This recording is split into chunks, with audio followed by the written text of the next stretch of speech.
Hard to believe the Chinese Communist Party's torture of prisoners of conscience. With limited reports on China's prison system, not much information has been made public. We spoke with one Chinese man who shares his experience of being illegally detained in a Chinese prison. June 26th is a day to support victims of torture throughout the world every year. This year, a man from China is disclosing the torture he experienced there.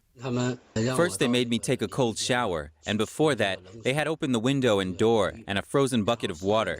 It was about negative 30 degrees Celsius. That's around negative 20 degrees Fahrenheit. This happened back in 2008.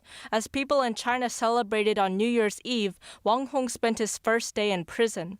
He had been sentenced to 4 years in prison for refusing to give up his faith in a spiritual meditation practice called Falun Dafa.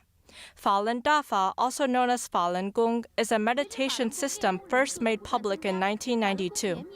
It soon gained widespread popularity in the country via word of mouth.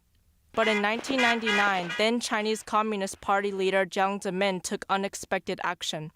Threatened by its growing numbers and emphasis on free thinking and moral character, he launched a large-scale persecution campaign against Falun Dafa, as these values go against China's communist ideology.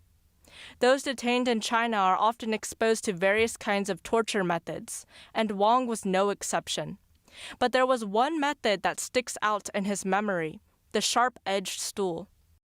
I have now made a small stool that mimics the size and shape of the sharp-edged stool. They would make you sit on the edge, and it's really painful. You can't bear it for very long. The sharp-edged stool is narrow and unable to sit on. When Wang fell off, police kicked him in the back, directly where his heart is. With your leg raised up high and then digging down, I felt a saltiness in my throat, like when coughing up blood.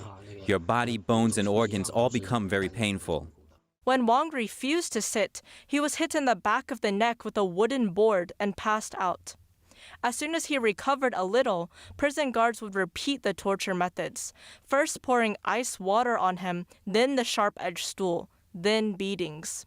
He soon discovered he was not the only Falun Gong practitioner subjected to these tortures. They'd also hit your head against the wall and say all the blood on the wall came from your Falun Gong practitioners. If you die, we just sign a paper and claim you died naturally. Wang says he was also denied sleep and faced repeated torture aimed at making him renounce his faith. Within just 2 days, Wang was bedridden by the torture.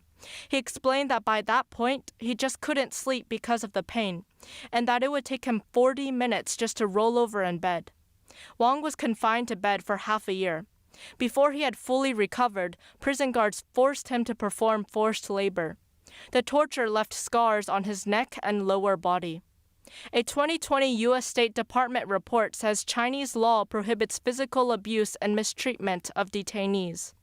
But the report notes numerous reports of people enduring torture while in Chinese custody.